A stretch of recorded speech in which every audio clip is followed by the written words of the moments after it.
ओम नमः पार्वती पतये हर हर महादेव। भक्तों, इस बार 2025 में सावन का महीना की शुरुआत 11 जुलाई शुक्रवार को हो रहा है और इसका समापन 9 अगस्त को होगा। और सावन के पहले दिन का सबसे ज़्यादा महत्व होता है। इस दिन से ही भगवान शिव अपने भक्तों पर अपना कृपा दृष्टि रखने लगते हैं। और यदि सावन के पहले दिन कोई उपाय किया जाए या सावन के पहले सोमवार के दिन कोई उपाय किया जाए तो उसे भगवान शिव सावन माह में ही पूरा कर देते हैं। और हम जो आपको उपाय बताने जा रहे हैं, आप इसे सावन के पहले दिन या पहले सोमवार के दिन कर लेते हैं तो आपकी जो भी मनोकामना होगा। और आप सभी लोग जानते हो कि 11 जुलाई सावन के पहले दिन का अगर कोई सबसे बड़ा कोई उपाय है तो वो 108 चावल के दाने वाला उपाय है। तो दोस्तों, इस श्रावण माह के पहले शुक्रवार के दिन आप लोगों को इस 108 चावल के दाने वाले उपाय को ज़रूर करना है। बहुत सारे लोग होंगे जिन लोगों ने इस उपाय को ना किया हो, मतलब पूरा साल निकल गया और उन्होंने किसी भी दिन इस 108 चावल के दाने वाले उपाय को ना किया हो। पर दोस्तों, आपके पास एक आखिरी मौका बचा हुआ है जो कि 11 जुलाई के दिन। तो इस दिन आप लोगों को इस वाले उपाय को ज़रूर कर लेना है। भले ही आपने पूरे साल भर अभी तक इस उपाय को ना किया हो, पर अगर आपने इस श्रावण महीने के शुक्रवार के दिन अगर इस वाले उपाय को कर लिया तो आपको इस उपाय को करने का वो फल मिलेगा जिसकी आपने कभी कल्पना भी नहीं करी होगी। इसीलिए आप लोग इस वाले उपाय को एक बार ज़रूर कर लेना ताकि आप लोगों के हाथ से ये मौका ना जा सके और आपको इस उपाय को करने का फल मिल सके। दोस्तों, ये उपाय पंडित जी ने अपनी अभी की ही शिव महापुराण की कथा में बताया है, जिस उपाय को आज हम आपको बहुत अच्छे से समझाने वाले हैं।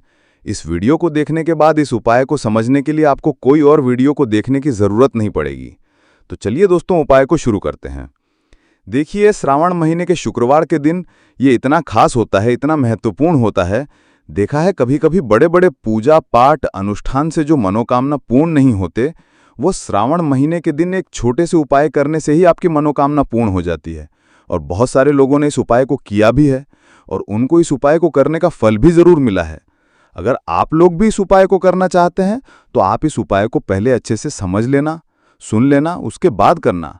आपको इस उपाय का फल ज़रूर मिलेगा। और इस उपाय को कर लेने से आपके घर में चाहे किसी भी प्रकार की दुख और समस्या क्यों न चल रही हो, आपको उसका कारण भी नहीं पता है कि भाई ये समस्या किस कारण से चल रही है। उसका कुछ भी कारण हो सकता है, जैसे पितृदोष हो सकता है या किसी भी तरह का मंगल दोष भी हो सकता है।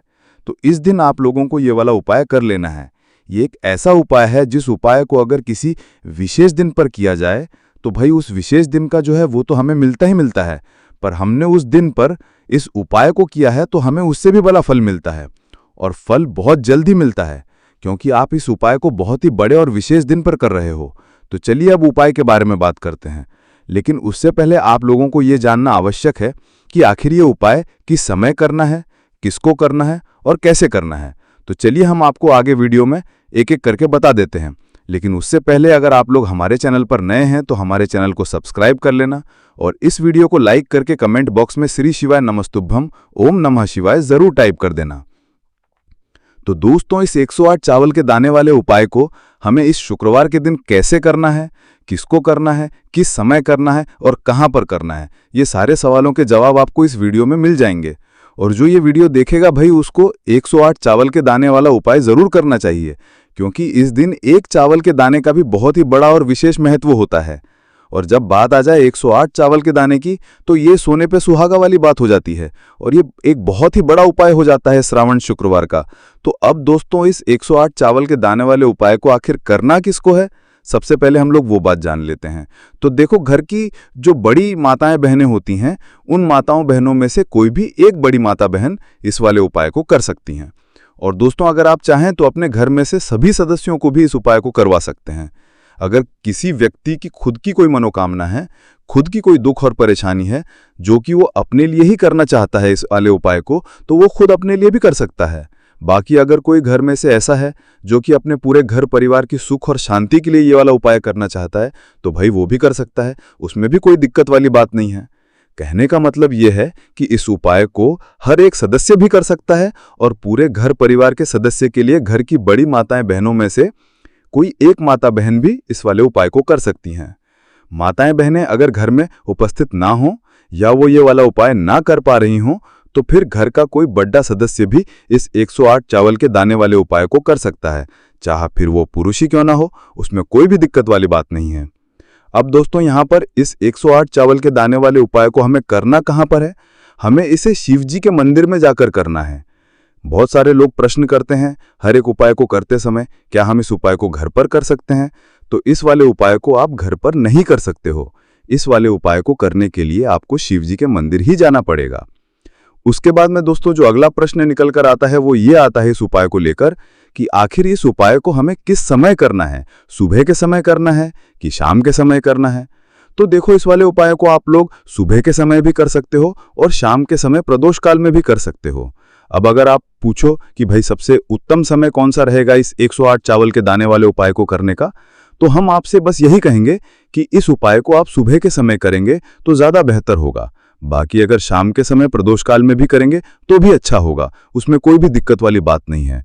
तो अब दोस्तों जो अगली सबसे बड़ी और महत्वपूर्ण बात आती है वो ये आती है कि सुबह अगर हम उपाय को करेंगे तो हमें कितने बजे से कितने बजे के बीच में करना है, और शाम के समय प्रदोष काल में करेंगे तो हमें कितने बजे से लेकर कितने बजे के बीच में करना है। तो देखो, सुबह जितनी जल्दी हो सके आप उपाय को करने की कोशिश करना। बाकी अगर किसी कारणवश लेट भी हो जाओ, थोड़ी देर भी हो जाए, तो 10 या 11-12 बजे तक भी आप उपाय कर लेना, पर 12 बजे से ज़्यादा देरी ना हो, ठीक है? इस बात का आप लोग ध्यान रखना। उसके बाद में दोस्तों अगर शाम के समय प्रदोष काल की बात करें, प्रदोष काल का जो समय होता है वो शाम के 6 बजे से शुरू हो जाता है। मतलब शाम के 6 बजे से लेकर 7 बजे के बीच का जो समय होता है, यह समय प्रदोष काल का समय होता है। पर अभी जो मौसम चल रहा है, इस मौसम में जो है शाम बहुत देरी से होती है, तो आप इस उपाय को 7 या 8 बजे के बीच में भी कर सकते हो। मतलब शाम के 6 बजे से रात 8 बजे के बीच में आप कभी भी इस वाले उपाय को कर सकते हो, उसमें कोई भी दिक्कत वाली बात नहीं है। अब दोस्तों यहाँ पर इस उपाय को लेकर एक और सबसे बड़ी और महत्वपूर्ण बात यह आती है कि 108 चावल के दाने हमें लेना कहाँ से है, और हमें इस उपाय को करने के साथ में क्या और कुछ भी सामग्री ऐसी होती है जो शिव जी के मंदिर लेकर जानी पड़ती है? तो देखो, यहाँ पर हम आपको बता दें, सबसे पहले आप लोग ये जान लो कि ये जो 108 चावल के दाने वाला उपाय है, सिर्फ और सिर्फ आप उपाय की सामग्री लेकर कभी भी शिव जी के मंदिर मत जाना, क्योंकि हमें भगवान के सामने ये नहीं दर्शाना है कि अगर हम भगवान शिव जी के मंदिर आए हैं तो अपने फायदे के लिए आए हैं।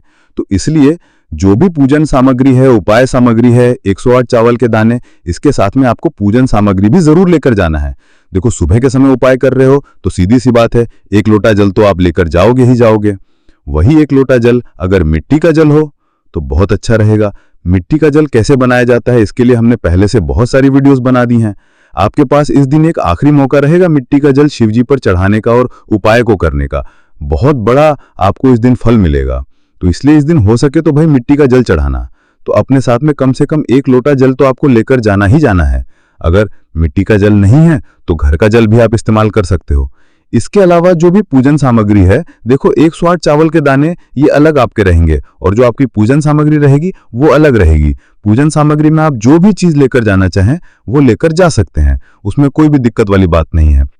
वहीं अगर हम बात करें शाम के समय की, तो शाम के समय शिवजी पर जल नहीं चढ़ता है, इसीलिए शाम के समय आप लोग एक दीपक तैयार कर लें जो कि गोल बत्ती का, आटे का, शुद्ध देसी गाय का घी का होगा, है ना। इस बात का आप लोगों को ध्यान रखना है। और इस दीपक को आपको घर से जलाकर नहीं लेकर जाना है, भगवान शिव जी के मंदिर में जाकर ही जलाना है। इस बात का भी आप लोगों को ध्यान रखना है। अब दोस्तों यहाँ पर हमें इस बात को समझना है कि ये 108 चावल के दाने हमें लेना कहाँ से है। क्या हमें दुकान से लेकर आना है, या हमें अपने घर से लेना है, या कहाँ से लेकर आना है, और कौन से चावल लेना है, क्योंकि चावल भी बहुत प्रकार के होते हैं।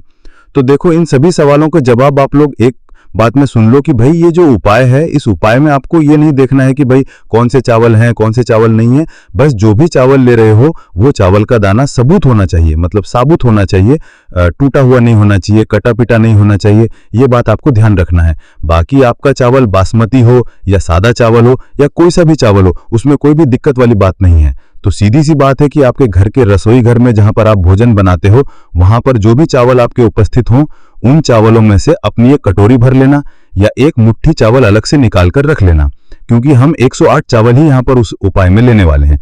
तो हमें ये चावल के दाने गिनकर निकालने पड़ देंगे, इस बात का आप लोगों को ध्यान रखना है। तो अपने उस चावल की कटोरी में से या चावल में से 108 ऐसे चावल के दाने आप लोग निकाल लो जो कि टूटे हुए ना हो, कटे पिटे ना हो, उसमें कोई दाग ना लगा हुआ हो, है ना। अच्छे साबुत चावल के दाने 108 दाने आप लोग निकाल कर रख लो और इन्हें किसी भी एक कागज की पुड़िया में या किसी एक छोटी सी कटोरी में आप लोग रख लो, ताकि ये सुरक्षित रहें, आपके एक भी चावल का दाना इधर उधर ना हो और आपका उपाय भी पूरा अच्छे से हो जाए। तो भाई जैसे ही आपका उपाय की जो सामग्री है 108 चावल के दाने ये तैयार हो जाते हैं, उसके बाद में आपको जो भी अपने पूजन सामग्री है, सुबह के समय कर रहे हो तो 1 लोटा जल और जो भी पूजन सामग्री लेकर जाना चाहो उसकी भी तैयारी कर लेना, और शाम के समय जा रहे हो तो भाई अपना जो दीपक है उसे तैयार कर लेना, ठीक है। और उपाय को करते समय शुद्धता का विशेष रूप से ध्यान रखना, ठीक है। सुबह सुबह स्नान करने के बाद ही उपाय को करने की आप लोग तैयारी करना। उसके बाद अगर शाम के समय की बात करें तो शाम के समय आपको स्नान करने की जरूरत नहीं है, पर शुद्धता का ध्यान रखना है। आपको स्नान तो नहीं करेंगे, आप हाथ मुंह धोकर भी इस वाले उपाय को शाम के समय प्रदोष काल में कर सकते हैं, इसमें कोई दिक्कत वाली बात नहीं है। भी चली जाएंगी। देखिए, एक बात कही गई है कि जब भी हम भगवान भोलेनाथ की पूजा करते हैं हमें धैर्य रखना चाहिए, विश्वास रखना चाहिए और श्रद्धा के साथ भगवान भोलेनाथ की पूजा करनी चाहिए, क्योंकि भगवान भोलेनाथ बहुत ही भोले हैं। वह किसी भी व्यक्ति की थोड़ी सी ही पूजा से, साधना से तुरंत ही प्रसन्न हो जाते हैं। इसीलिए दोस्तों, सावन सोमवार के दिन कुछ ऐसी चीजें हैं जो आपको अवश्य पता होनी चाहिए, क्योंकि सावन सोमवार के दिन अगर आप भगवान भोलेनाथ के सामने पूजा करने जा रहे हैं तो मान के चलिए दोस्तों, आपने अगर कोई गलती कर दी तो भगवान भोलेनाथ आपसे क्रोधित हो जाएंगे, और आपने सही तरीके से पूजा की होगी तो साक्षात आपको भगवान भोलेनाथ उसी दिन आशीर्वाद दे देंगे और उस दिन के बाद आपके जीवन में कभी कोई परेशानी नहीं आएगी। आपको हमें एक एक चीज बताने जा रहे हैं, इसलिए इस वीडियो को लास्ट तक देखिएगा। सबसे पहले आपको भगवान भोलेनाथ के मंदिर जाना होगा। यह जितने भी उपाय आपको बताए जाएंगे यह मंदिर के उपाय होंगे। देखिए, होता क्या है कि कई लोग हमसे पूछते हैं कि गुरुजी, हमारे घर पर शिवलिंग है, क्या हम घर पर पूजा नहीं कर सकते हैं? तो इसका उत्तर है नहीं दोस्तों, आपको मंदिर जाना पड़ेगा, क्योंकि मंदिर का जो शिवलिंग होता है और जो घर का शिवलिंग होता है इसमें बहुत ज्यादा फर्क होता है। जो मंदिर का शिवलिंग होता है दोस्तों, इसकी जो एनर्जी होती है वह आपके घर के शिवलिंग से करोड़ों गुना ज्यादा होती है। इसमें ऐसी सकारात्मक ऊर्जा होती है जिसके सामने अगर आप थोड़ी सी पूजा करते हैं तो तुरंत ही उसका फल आपको मिलता है और आपके जीवन की हर परेशानी चली जाती है। तो आपको जितने भी आज उपाय बताए जा रहे हैं आपके जीवन की परेशानी को खत्म करने के लिए, आपकी मनोकामना पूर्ति के लिए, उस उपाय के लिए तो आपको मंदिर जाना पड़ेगा। और सावन सोमवार का पर्व पड़ रहा है, वह आज दिन सोमवार को पड़ रहा है, तो यह दिन ऐसा है, इस दिन अगर आप मंदिर जाकर के भगवान भोलेनाथ की पूजा आराधना कर रहे हैं तो मान के चलिए दोस्तों, आपके जीवन में कभी कष्ट आ ही नहीं सकता। पूरे साल आपके घर पर अन्न धन का भंडार बना रहेगा। तो आपको क्या क्या ले जाना है वह कहीं पर लिख लीजिए, क्योंकि दोस्तों अगर आपने एक भी गलती कर दी तो आपकी पूजा संपन्न मानी नहीं जाएगी। दोस्तों, सबसे पहली चीज जो भगवान भोलेनाथ के लिए आपको जल ले जाना है। सावन सोमवार के दिन कई लोग हमसे यह कहते हैं कि गुरुजी, जल जो है वह तो शिवालय में भी मिल जाता है, शिव मंदिर में मिल जाता है। तो नहीं दोस्तों, वहां का जल आप तभी चढ़ाई यह जब कोई दिक्कत हो, वरना घर से ही जल ले जाना चाहिए। आखिर घर से जल क्यों ले जाया जाता है, इसकी भी बात सुन लीजिए। घर से इसीलिए आपको जल ले जाना है ताकि आपके घर का जो जल ले जा रहे हैं भगवान भोलेनाथ पर चढ़ाने के लिए, उसी जल के द्वारा आप भगवान से जुड़ जाएंगे। उस जल के द्वारा आप भगवान को अपनी सभी दिक्कतें बता देंगे और उस जल को जैसे ही भगवान भोलेनाथ पर आप चढ़ाएंगे, अपनी समस्याओं को बताते हुए वह समस्या आपकी खत्म हो जाएंगी। इसलिए घर से जल ले जाएगा। आप सबसे जरूरी चीज जो जल ले जा रहे हैं उसमें 2-4 बूंद गंगा जल जरूर डाल दीजिएगा, क्योंकि गंगा जल डाले बिना आपकी पूजा संपन्न नहीं मानी जाएगी। महाशिवरात्रि के दिन तो आपको जल ले जाना है, उसमें गंगा जल डाल करके दूसरा आपको 3 पत्ते वाला बेलपत्र ले जाना है। दोस्तों, बेलपत्र बहुत ही शुभ होता है। आपने अगर मान लीजिए एक तरफ 1000 कन्याओं को खाना खिलाया है, दूसरी तरफ भगवान भोलेनाथ को बेलपत्र चढ़ाया है, तो यह दोनों बराबर माने जाते हैं, इसलिए बेलपत्र जरूर ले जाएगा। तीसरा, आपको सफेद पुष्प ले जाना है।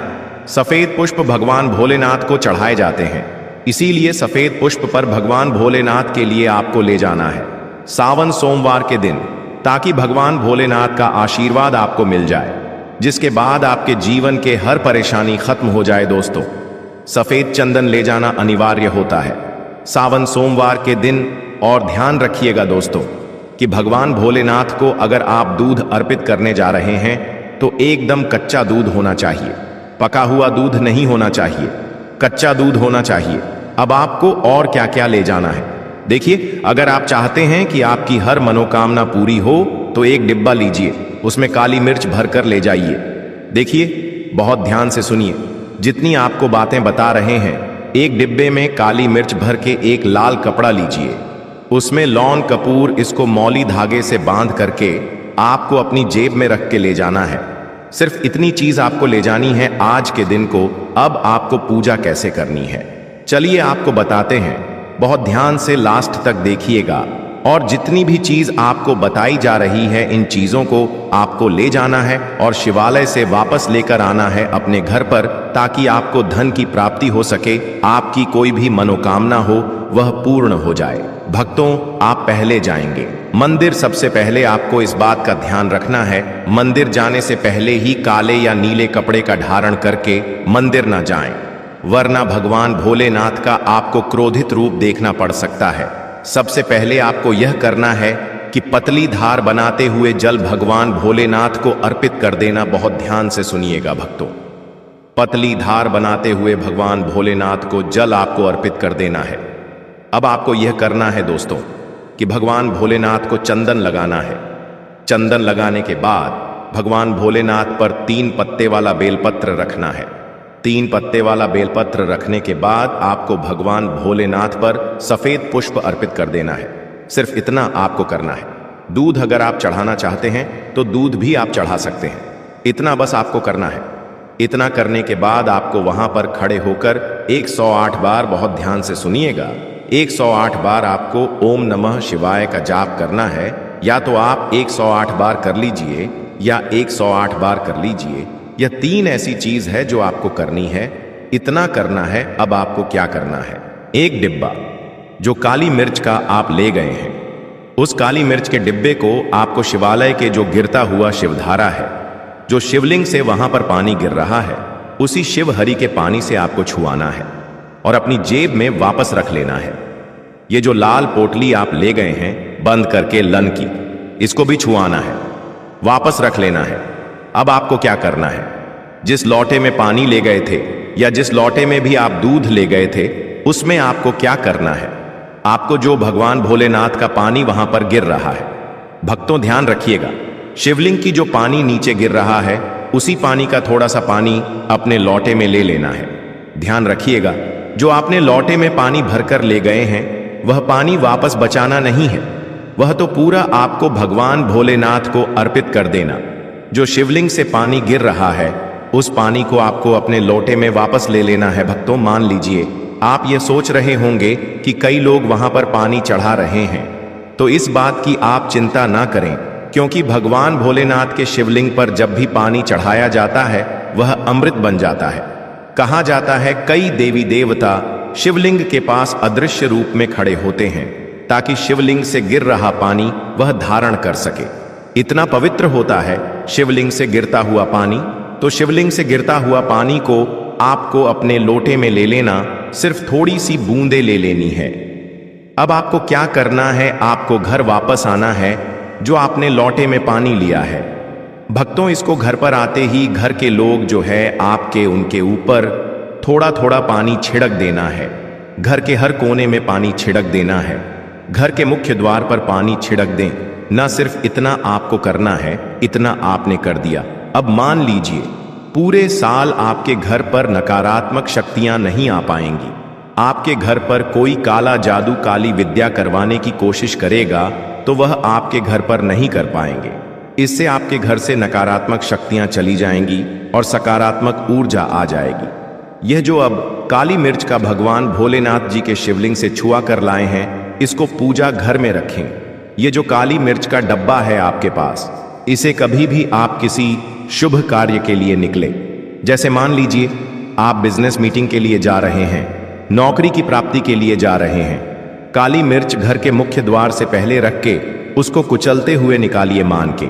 चलिए आपके काम में जो भी बाधा आने वाली होंगी वह बाधाएं भगवान भोलेनाथ के आशीर्वाद से अपने आप हैं हट जाएंगी और आप जिस कार्य के लिए भी जाएंगे उस कार्य में आपको सफलता मिलेगी। दोस्तों, भगवान भोलेनाथ का यहां पर आपको साक्षात आशीर्वाद मिलेगा सावन सोमवार के दिन और आपके जीवन से हर परेशानी चली जाएगी।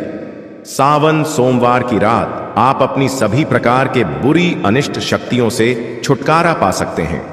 जो लोग भोलेनाथ माता पार्वती की पूजा करना चाहते हैं वो इस दिन अपने घर पर पारद का शिवलिंग रख लीजिए। अभिमंत्रित होना चाहिए। जो भी शिवलिंग आप रखें अच्छे से उनको मंत्रों द्वारा भी अभिमंत्रित करके रखें। स्फटिक हो, नर्मदेश्वर शिवलिंग हो, कोई भी रखिए, अच्छे से उनको भोलेनाथ को अपने घर पर ही पूजन कीजिए एक लोटा जल चढ़ाकर, क्योंकि मंदिरों में बहुत भीड़ भाड़ होती है और सावन सोमवार पर यही भीड़ का नज़ारा बहुत ही खूबसूरत लगता है। कोने कोने में शिव भक्त है। अगर आप मंदिर में नहीं जा सके या ठीक से जल नहीं चढ़ा पाए तो घर में ही शांति से आप पूजन करें।